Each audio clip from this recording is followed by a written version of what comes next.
नमस्कार. मालिकेचा आजचा भाग खरंच खूपच छान आहे. फायनली इतके दिवस आपल्याला असं वाटत होतं की आता रागिणीला जेलमध्ये टाकतात की काय, का हे पण स्वप्न असेल, पण नाही, खरंच हे सत्य आहे. आणि फायनली रागिणीची जेलमध्ये रवानगी झालेली आहे. सगळे पुरावे, सगळे साक्षीदार पाहता रागिणीला जेलमध्ये टाकलेलं आहे. आणि त्याहीपेक्षा मोठी आनंदाची गोष्ट म्हणजे रागिणीच्या तोंडाला काळं भासून तिला चपलांचा हारही घातलेला आहे. म्हणजे प्रेक्षकांनो, इतके दिवस झालं आपल्याला असं वाटत होतं की रागिणीचं कारस्थान कधी समोर येणार, रागिणीचं कारस्थान कधी समोर येणार. पण फायनली ते आलं आणि तिच्या पापाचा घडा भरला, तो फुटला आणि तिला त्याची शिक्षाही मिळालेली आहे. तर हे सगळं कशा पद्धतीनं होणार आहे, त्यासाठी हा व्हिडिओ शेवटपर्यंत पहा. तर इकडे रागिणीच्या बाबतीत सगळं बोललं जात असतं. भूमी सांगत असते की ज्या गोष्टी तुम्ही केलेल्या आहेत त्या गोष्टी फक्त मी इथे तुमच्या समोर मांडण्याचा प्रयत्न करत आहे, बाकी मी काहीही माझ्या मनाचं इथे सांगत नाही. तेव्हा रागिणी म्हणत असते की तू खोटं बोलतेस, हे सगळं खोटं आहे, असं रागिणी बोलत असते. तेव्हा भूमी सांगत असते की काळजी करू नका, कारण अशा व्यक्ती समोर येणार आहेत. आकाश, तुला आठवतंय का रे, कारण ह्या रागिणी पटवर्धन यांनी तुझ्याकडून कितीतरी वेळा प्रॉपर्टी त्यांच्या नावावर करून घेण्याचा प्रयत्न केलेला आहे. पॉवर ऑफ अटर्नी त्यांच्या नावावर करून घेण्याचा प्रयत्न केलेला आहे. तुला आठवते का, एकदा पुण्याच्या ब्रँचमध्ये खूप मोठा गोंधळ झालेला होता. तिथले जे आपले कामगार आहेत त्यांनी आंदोलन केलेलं होतं, ते उपोषणाला बसलेले होते, जाळफळ झालेली होती, या सगळ्या गोष्टी घडलेल्या. तेव्हाही रागिणी पटवर्धन यांनी तुझ्याकडून पॉवर ऑफ अटर्नीवरती सह्या घेतलेल्या होत्या. आकाशला ह्या गोष्टी आठवत असतात. भूमी फक्त तिथे रिवाईज करत असते, सगळ्यांना दाखवून देत असते की नक्की काय काय घडलेलं आहे, कशा पद्धतीनं हे सगळं समोर आणत असते. तेव्हा आकाश पाहत असतो. आकाशच्या पुढे सर्व गोष्टी येत असतात. आकाशच्या लक्षात येत असतं की हे सगळं काय झालेलं आहे, हे सगळं कशा पद्धतीनं घडलेलं आहे, हे सगळ्यांच्या समोर आता येत असतं. त्याचवेळी रागिणीच्या समोर तिथे भूमी म्हणत असते, अजून काय काय पुरावे हवेत तुम्हाला.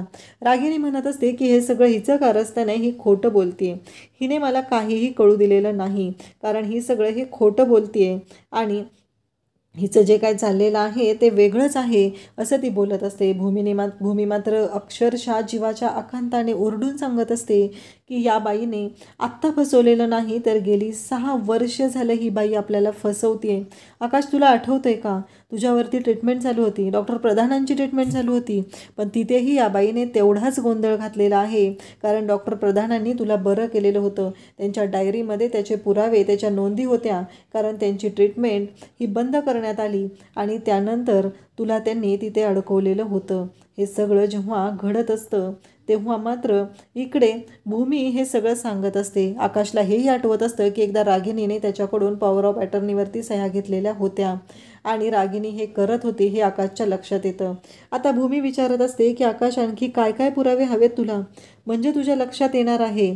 आणि मग इकडे आकाशच्या समोर भूमी प्रत्येक गोष्ट सांगत असते. तेव्हा रागिणी म्हणत असते की ही खोटं बोलते, काहीही झालं तरी ही सगळं खोटं बोलत आहे, कारण हिने जे काय मला बोललेली आहे त्या सगळ्या गोष्टी खोट्या आहेत, असं रागिणी सांगत असते. कारण हे शक्यच नाही, कारण हे जे काही घडलेलं आहे ते पूर्णपणे चुकीचं आहे, असं बोललं जात असतं. परंतु इकडे भूमी म्हणत असते की नाही, मी आत्ता जे सांगत आहे ते शब्द ना शब्द खरं आहे आणि या सगळ्या गोष्टी खऱ्या आहेत, असं भूमी तिथे ठणकावून सांगत असते. आणि भूमीने ह्या गोष्टी जेव्हा सांगितलेल्या असतात तेव्हा तिथे तरीही भूमीच्या लक्षात येतं की ती रागिणी अजूनही आकाशला त्याच्या बाजूने ओढत आहे, त्याच्या बाजूने खेचण्याचा प्रयत्न करत आहे. तेव्हा मात्र इकडे भूमी म्हणत असते की आकाश, आणखी काही पुरावे हवे असतील तर तेही मी द्यायला तयार आहे, कारण काहीही झालं तरी रागिणी पटवर्धन हे मानणारच नाहीत की त्यांनी हे सगळं केलेलं आहे, कारण त्यांना माहिती आहे की त्या काय करू शकतात आणि त्यांना चांगलंच माहिती आहे. आणि आत्ता त्या तरीही स्वतःला तिथे असं करण्याचा प्रयत्न करत आहेत. त्यांना असं वाटत आहे की अजूनही त्यांचं असं म्हणणं आहे की त्या खऱ्या आहेत, पण आणखी काही साक्षीदार मी समोर घेऊन येते. आणि मग समोर आणलेल्या व्यक्तीला पाहून अभिजित, रागिणी यांच्या पायाखालची जमीन सरकते, कारण तिथं आलेला असतो तो म्हणजे बबन म्हात्रे, ज्याने आकाशच्या गाडीचा अपघात करण्याचा प्रयत्न केलेला असतो, ज्याने आकाशच्या गाडीचे ब्रेक फेल केलेले असते ती व्यक्ती समोर बघून रागिनी हादरते. रागिनीच्या पायाखालची जमीन सरकते, कारण रागिनीला कळलेलं असतं की हे सगळं काय होत आहे. आणि मग रागिनीला खूप मोठा धक्का बसलेला असतो आणि रागिनी म्हणत असते की काय आहे हे. आणि मग बबन म्हात्रेला समोर पाहून तिथे एवढा मोठा धक्का बसलेला असतो. आणि त्याचबरोबर इकडे सगळेजण पाहत असतात, कारण रागिनी आता सरकलेलीच असते. रागिनीला कळायचंच बंद झालेलं असतं. आणि मग रागिनी जेव्हा हे सगळं तिथं बोलत असते, बघत असते, तेव्हा तिच्या पायाखालची जमीन सरकते आणि ती म्हणू लागते की नाही. तेव्हा भूमी म्हणते थांबा, अजून भरपूर गोष्टी होणार आहेत, कारण आता तर फक्त एकच जण आलेला आहे. आणखी जेव्हा दुसरी व्यक्ती तुम्ही पाहाल तेव्हा तुम्हाला कळणारही नाही की काय झालेलं आहे, असं भूमी सगळं बोलत असते. आणि त्याच वेळी तिथे दुसरी व्यक्ती हजर होते. तर दुसरी व्यक्ती म्हणजे तो असतो व्यंकट. व्यंकटला पाहून तर रागिनीला, अभिला धक्का बसतो. व्यंकट तर मेला होता आणि आपल्यातला एक आता व्यक्ती गेलेला आहे, त्यामुळं त्याला आपण संपवलेलं आहे. फक्त प्रत्येकाला संपवण्याचं कामच ही करत होती, ती रागिनी करत होती. मग आता हा व्यंकट जिवंत कसा आला, हा प्रश्न तिला पडलेला असतो. आणि मग व्यंकटला पाहून रागिनीच्या पायाखालची जमीन सरकते. जसं भूमी म्हणालेली असते की काहीही झालं तरीही भूमी म्हणालेली असते की आत्ता मी तुम्हाला दाखवून देणार आहे की नक्की काय काय घडलेलं होतं. आणि व्यंकट तिथं आलेला असतो. व्यंकटच्या हाताला बँडेज असतं आणि व्यंकटला जिवंत पाहून तर रागिनी आणि अभि पाहतच राहतात, कारण काहीही झालं तरीही व्यंकट तिथं आलेला असतो. आणि व्यंकट इथं कसा काय पोचला, व्यंकटला तर आपण ढगात पाठवला होता, तो इथं कसा पोचला, हा प्रश्न आता अभि, रागिनी यांना पडलेला असतो. आणि यावेळेस भूमी वरचढ ठरलेली असते. भूमीने दाखवून दिलेलं असतं की ती काय करू शकते. आणि भूमीने सगळ्यांच्या समोर आता सत्य आणलेलं असतं, ते म्हणजे इथे सगळ्यांच्या समोर आलेलं असतं. आणि आता रागिनीच्या पायाखालची जमीन सरकते, कारण फायनली रागिनीचा जो गोड गैरसमज झालेला असतो की आपल्या विरोधात कोणीही उभं राहणार नाही, आपल्याला कोणी काही करू शकणार नाही, या सगळ्या गोष्टींना तिथे सुरुंग लागलेला असतो. आणि आता रागिनीला कळलेलं असतं की काहीही झालं तरीही एक महत्त्वाची गोष्ट आहे, ती म्हणजेच आता भूमी आपल्याला पुरून उरलेली आहे. ही गोष्ट रागिनीच्या लक्षात आलेली असते. आणि मग भूमी तिथे सांगत असते, ओळखलं का, नाही व्यंकट आहे ना तो. आणि मग तिथे व्यंकट त्याचबरोबर बबन यांना सगळ्यांना भूमीने तिथं आणलेलं असतं आणि दाखवून दिलेलं असतं की हे सगळं काय आहे. भूमीने हे सगळं इतक्या छान पद्धतीने घडवून आणलेलं असतं की रागिनीला त्याची कल्पनाही नव्हती की असं काहीतरी घडेल आणि आपण याच्यामध्ये पूर्णपणे अडकू. मग व्यंकट बोलायला सुरुवात करतो. जंगलामध्ये त्या दिवशी जंगलामध्ये या मॅडमना किडनॅप करून तिथे बांधून ठेवायला सांगितलेलं होतं, का तर एखादं मोठं जंगली जनावर तिथं आलं पाहिजे आणि या मॅडमना त्याने फाडून खाल्लं पाहिजे. हा सगळा प्लॅन होता. हे सगळं व्यंकट सांगत असतो आणि व्यंकट म्हणत असतो एवढंच काय, तर त्यांच्या हाताला बेडी बांधून तिथे त्यांना झाडाला बांधून ठेवायचा हा प्लॅन या मॅडमनी केलेला होता. आणि हे ऐकल्यानंतर आता रागिनीला मात्र खूप मोठा धक्का बसलेला असतो आणि रागिनी म्हणत असते नाही, हे सगळं खोटं आहे, हा माणूस कशावरून खरं बोलतोय. म्हणजे रागिनीला अजूनही तिची जीभ कशी रेटत असते, म्हणजे कळतच नाही आहे की तिला बोलता कसं येत असतं. एवढे पुरावे तिच्या समोर असतात तरीही ती म्हणत असते की हा माणूस क्रिमिनल आहे, हा माणूस खोटारडा आहे. तेव्हा गायकवाड साहेब म्हणतात की हो बरोबर आहे, पण व्यंकट म्हणतो आम्ही क्रिमिनल असू हो, पण कसं आहे माहिती आहे का, जे काय केलेलं आहे ना ते खरं बोलत आहे, तुमच्यासारखं खोटारडे नाही किंवा फसवेगिरी करणारे नाही. कारण काहीही झालं तरी तुम्ही आम्हाला काय केलेलं आहे हे तुम्हाला चांगलंच माहिती आहे. आणि त्याचबरोबर तुमच्यामुळं ह्या सगळ्या गोष्टी घडलेल्या आहेत आणि तुम्ही माझ्या जीवावर उठलेला, तुमचं काम झालं की तुम्ही मला संपून टाकणार होता, पण मला कळलं, मी वेळीच सावध झालो, म्हणून मी हे सगळं करू शकलेलो आहे. आणि हे सगळं भूमीच्या समोर बोललं जातं. तेव्हा गायकवाड साहेब म्हणतात की मी व्यंकटचे सगळे कॉल रेकॉर्ड चेक केलेले आहेत, तुमचं आणि व्यंकटचं बोलणं किती वेळ झालेलं आहे हे मला कळलेलं आहे. आणि त्यामध्ये मला कळलेलं आहे की तुम्हीच व्यंकटकडे सुपारी दिली होती भूमी यांना किडनॅप करण्याची. आणि हे सगळं ऐकल्यानंतर अभि आणि आणि पौर्णिमा यांची तोंड मात्र पाहण्यासारखी झालेली असतात. ते पाहतच राहतात. आणि त्यानंतर तिथे जेव्हा व्यंकटच्या तोंडून हे सगळं सत्य समोर येत असतं तेव्हा मात्र आकाश आणि आजी यांना धक्का बसलेला असतो. कारण आकाशला आठवत असतं की भूमी मला प्रत्येक वेळेस सांगण्याचा प्रयत्न करत होते, पण मी भूमीचं ऐकलं नाही. आणि आज हे सगळं काय होऊन बसलंय. मी भूमीचं ऐकायला हवं होतं. भूमीने मला प्रत्येक वेळेस सावध करण्याचा प्रयत्न केलेला होता, पण मी त्यावेळेस भूमीचं अजिबात ऐकलेलं नाही. या गोष्टीचा पश्चाताप इकडे आकाशला होत असतो. आणि मग इकडे व्यंकट सांगत असतो की तुम्ही माझ्या जीवावर उठला आणि मला सांगितलं की आकाश मला मारतोय, पण एक गोष्ट लक्षात ठेवा, त्या दिवशी माझ्यावरती गोळी चालवली त्यावेळेस गायकवाड साहेब तिथं माझ्यासोबत होते आणि गायकवाड साहेबांनी माझा जीव वाचवला. आणि त्यांनी मग गायकवाड साहेब पुढं बोलू लागतात, आम्हीच हा सगळा केलेला बनाव होता. आम्हीच सगळ्यांना सांगितलेलं होतं की आता व्यंकट या जगात नाही. आणि कारण त्याच्या सिक्युरिटीसाठी, त्याच्या सेफ्टीसाठी, कारण तो जर जिवंत आहे हे कळलं असतं तर मात्र त्यालाही संपवलं असतं तुम्ही. म्हणून आम्ही सगळ्यांना सांगितलं की व्यंकट हा संपलेला आहे. आणि हे ऐकल्यानंतर रागिणीच्या पायाखालची जमीन सरकते. म्हणजे हा एवढा मोठा घोळ. कारण रागिणीला असं वाटत होतं की 30 चॅप्टर आहे, 30 चालक आहे, परंतु इथं तर घडतंय मात्र वेगळंच असं रागिणीचं म्हणणं असतं. परंतु रागिणीला आता भूमीने दाखवून दिलेलं असतं की ती काय करू शकते. आणि मग इकडे आकाश अगदी घाबरलेला असतो. आकाशला कळत नसतं की नक्की आता काय होणार आहे.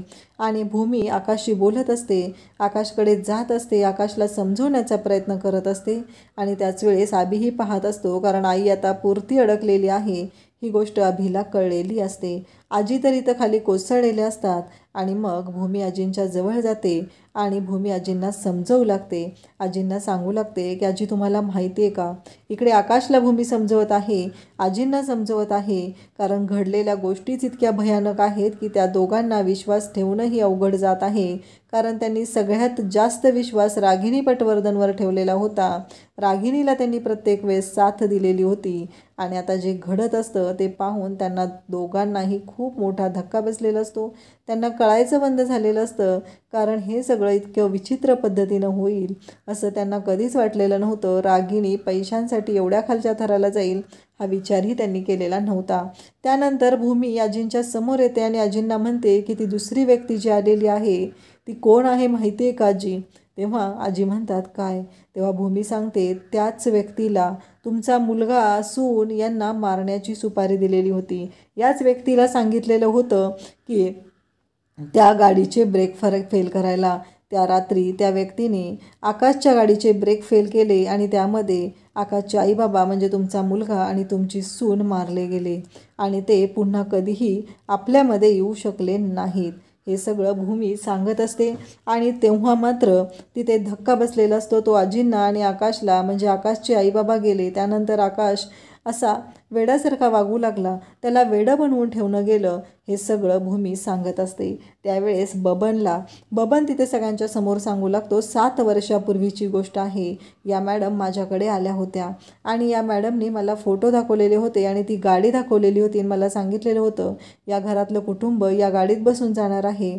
उद्या ते कायमचं ढगात गेलं पाहिजे, पुन्हा माघारी आलं नाही पाहिजे, हे सगळं सांगितलेलं असतं. आणि हे जेव्हा तिथे बबन सांगत असतो तेव्हा पुन्हा रागिणी म्हणू लागते की हे सगळं हा खोटं बोलतोय. तेव्हा गायकवाड साहेब म्हणतात की आमच्याकडे पुरावा आहे, पण एक गोष्ट लक्षात ठेवा, तुमचं ना खरंच तुमचे ग्रहतारे फिरलेत ना म्हणून हे सगळं होऊ शकलेलं आहे. अन्यथा एवढी सोपी गोष्ट नव्हती, कारण तुम्ही ज्या पद्धतीने प्लॅन करत आहात त्या पद्धतीने विचार केला असता तर ही गोष्ट वाटते तेवढी सोपी नव्हती. आणि त्याचबरोबर जे तुम्ही केलेलं आहे ते इतकं विचित्र असं आहे आणि तुमचे ग्रहतारे फिरलेले आहेत म्हणून आज ही गोष्ट तुमच्या समोर आलेली आहे आणि तुम्ही पूर्णपणे याच्यामध्ये अडकलेले आहात. हे सगळं बोललं जात असतं.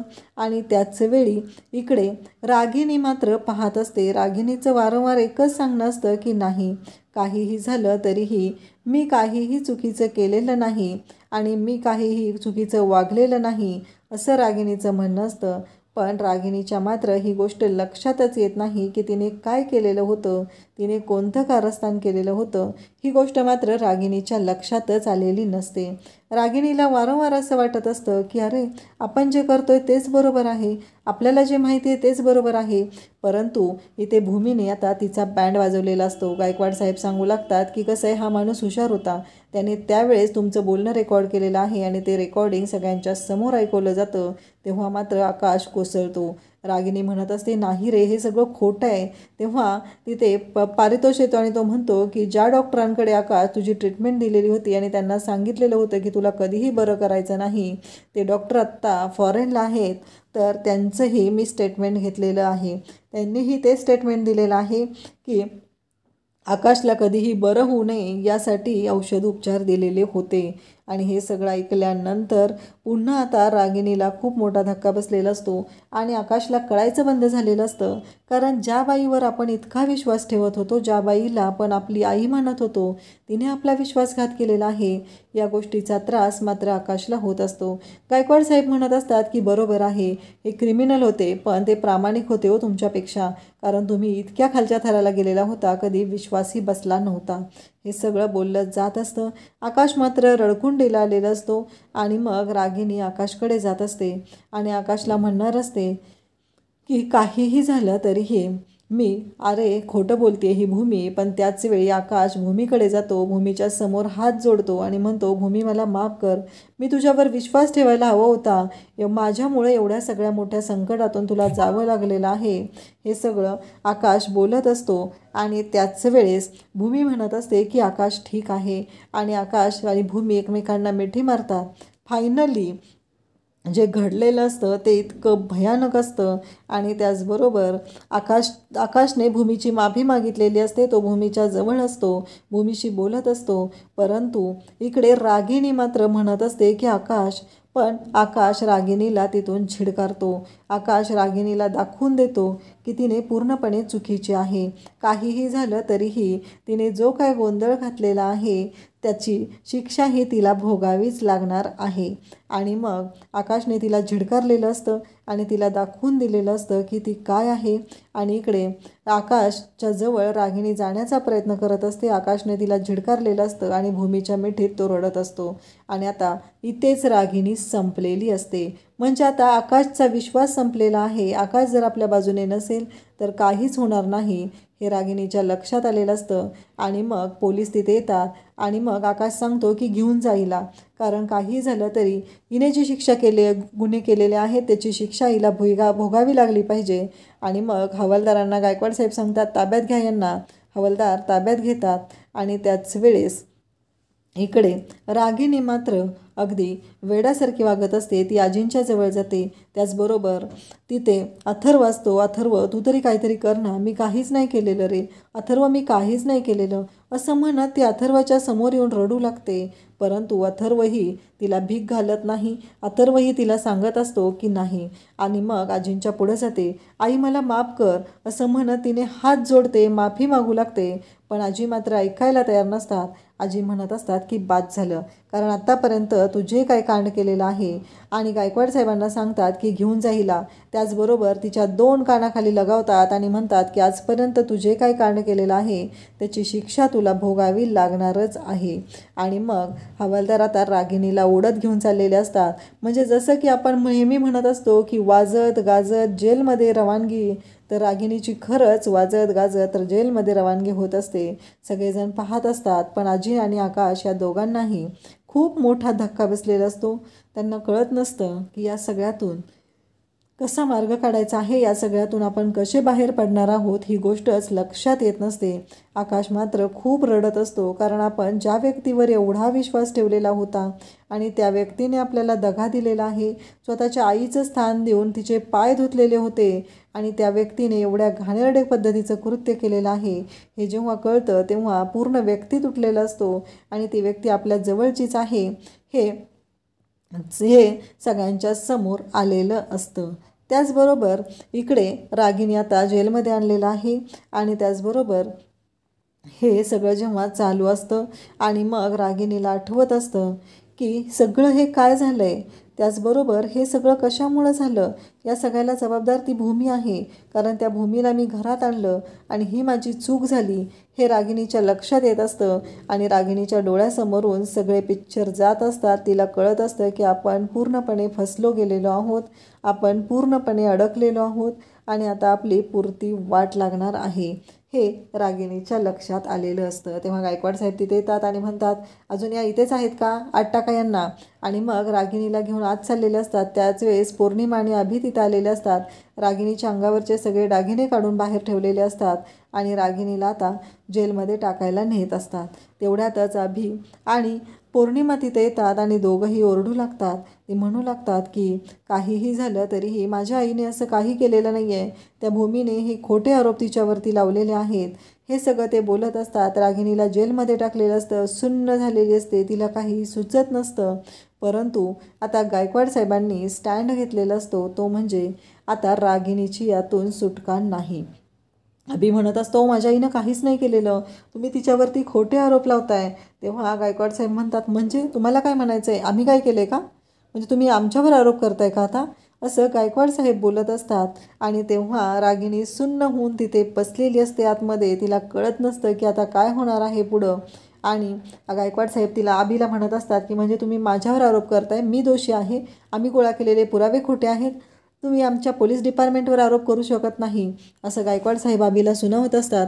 आणि अभि मग हात जोडत असतो आणि त्यानंतर पुन्हा तो त्याच्या लायकीत येतो आणि तो म्हणू लागतो की काही झालं तरी मी माझ्या आईला यातून बाहेर काढणारच आहे, तुम्ही कोणाच्या वाकड्यात शिरताय, तुम्हाला माहिती आहे का आम्ही अभिजित पटवर्धन आहे. तेव्हा गायकवाड साहेब म्हणतात, भाषा जपून वापरायची, कारण तुम्ही आमच्यावर आरोप करता एवढं लक्षात ठेवा, आणि तुम्ही आमच्यावर जर विरोधात गेला तर काय होईल तुम्हीही लक्षात ठेवा, असं गायकवाड साहेब त्याला सांगत असतात. आणि चल निघ म्हणून इथून सांगतात, काय बोलायचं आहे ना ते कोर्टात जाऊन बोला, आम्हाला काहीही बोलायचं नाही, असं गायकवाड साहेबांचं म्हणणं असतं. आणि मग गायकवाड साहेबांनी त्याला तिथून हाकलून दिलेलं असतं.